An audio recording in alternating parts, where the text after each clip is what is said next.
30 mornings of June gloom reliably shed into summer. It was the first thing Grace mentioned when Grace and Mike moved to Sela.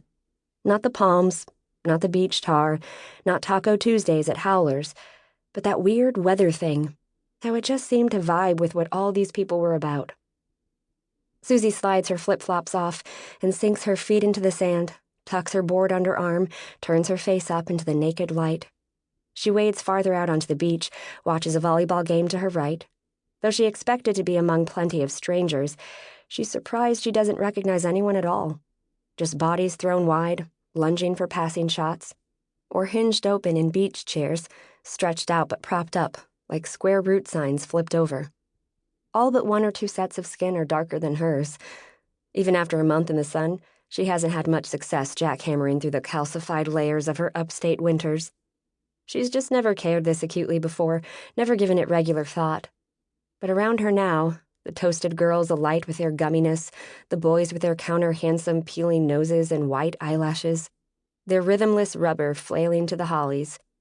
What is missing for them, Suzy has come to realize, is a plain self-consciousness. Their confidence, their satisfaction, complete and uncomplicated. That, and they're wasted already. Suzy keeps her dress on and looks for something to drink. She slips between adjacent volleyball courts. The tournament has already been running for 3 hours.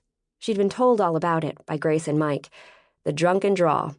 Mixed pairs, 2-on-2, a case of Coors for each team to split.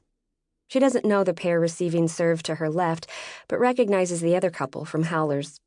The boy's body is long and wide at the top, surfer's torso, swimmer's shoulders, and it's the color of the grilled hot dogs on the Weber. He serves from the back line and drifts into position to receive an on-2 dink around midcourt. The pass to his partner, at the net, draws her into a setter's squat, and her hands move into a steeple above her head. The ball trampolines off her fingers, high and still like a soap bubble, and he leaps to meet it with the base of his palm. But the timing's all wrong.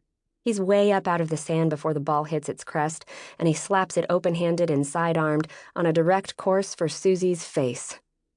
Without processing it, she gets both arms up and blocks the ball right back into the court. It's more effective than if she'd had time to think it over. The point evidently ends the game, and both teams look relieved to settle back in with their cases. The guy passes Suzy and smiles.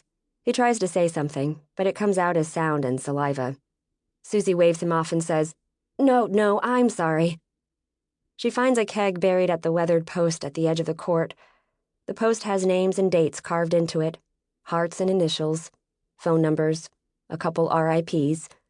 The oldest date she sees is 1/1/61, New Year's on the beach.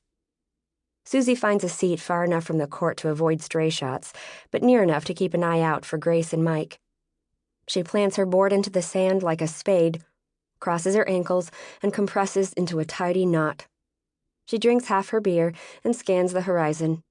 It is hotter all at once, and she feels as though her head is floating perceptibly above her hairline. A jet rises over the water. It's well off the runway and tracking, at 15 degrees of ascent, above the white verticals of Santa Monica and then the big upper arm of Malibu. Suzy squints, united.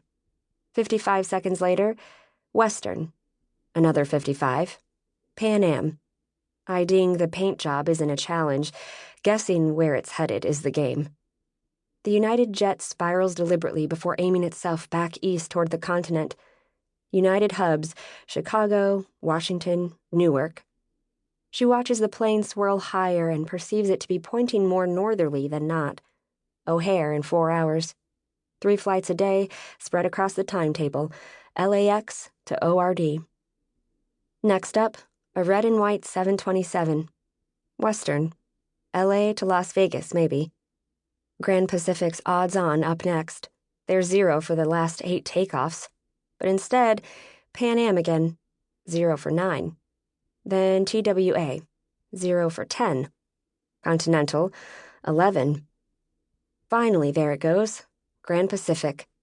The aquamarine bullet, a tail Suzy's eyes read as lavender, but that she knows to be striped red, white, and blue. It follows the others up the corkscrew and points itself north. San Francisco, Portland, Seattle. Suzy wonders who might be working today, who among the